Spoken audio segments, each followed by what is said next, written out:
આમોદથી દહેજ જવાના માર્ગ પર ચાંચવેલ અને પારડી ગામ વચ્ચે આવેલો જૂનો બ્રિજ હાલ ગંભીર જોખમ ઊભું કરી રહ્યો છે.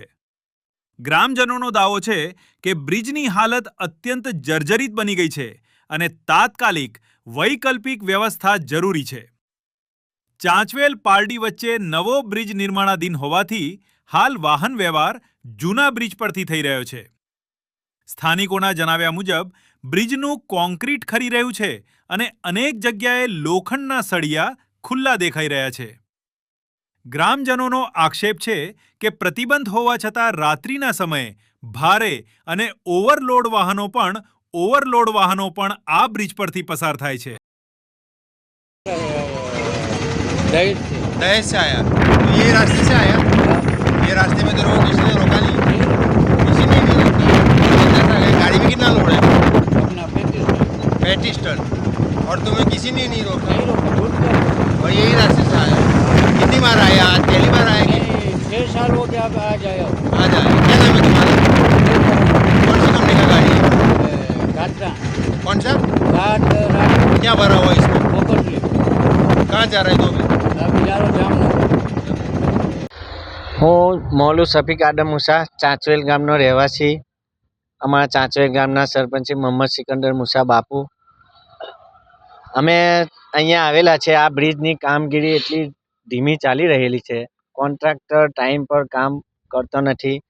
આજે અમે અહીંયા આવ્યા, એને ટેન્ડર કોપી માંગી, ટેન્ડર કોપી આપતા નથી. એની સમય મર્યાદા પણ પૂરી થઈ ગયેલી છે, પણ એ સમય મર્યાદા પૂર્ણ થઈ ગયેલ છે, હજુ કામ પૂર્ણ કર્યું નથી.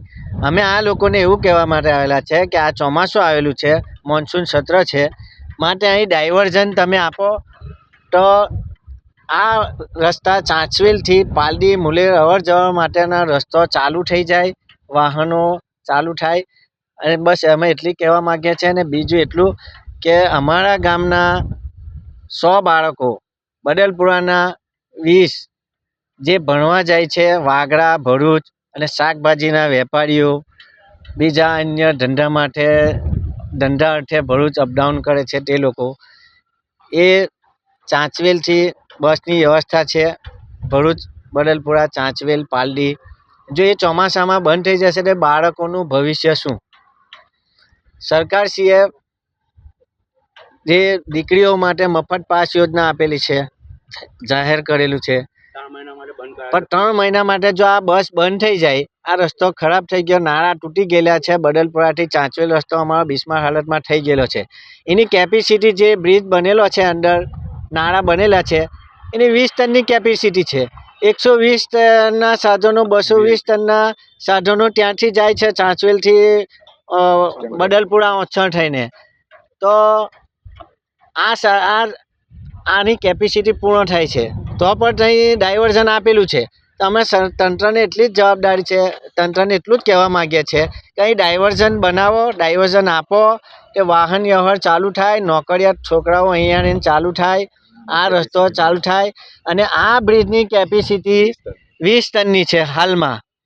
અહીંયા પોપડા પડે છે, સળિયા દેખાય છે, છતાં રાતે વીઆઈપી સાધનો ચાલે છે. 220 ટનના 120 ટનના વીઆઈપી સાધનો ચાલે છે. તો રાતે દુર્ઘટના થશે તેનો જવાબદાર કોણ? એ તંત્ર કોના કહેવાથી ચાલે છે? આ જે સાધનો છે તે કોના કહેવાથી ચાલે છે? અમે એટલું જ કહેવા માગીએ છીએ કે આનો રાતે જે દુર્ઘટના થશે તેની જવાબદારી કોણ? અમે દિવસે કેમ બંધ કરી દેવામાં આવે છે ને રાતે જ ચાલુ કરવામાં આવે છે? કોના કહેવાથી ચાલે છે? આનો અધિકારી કોણ છે?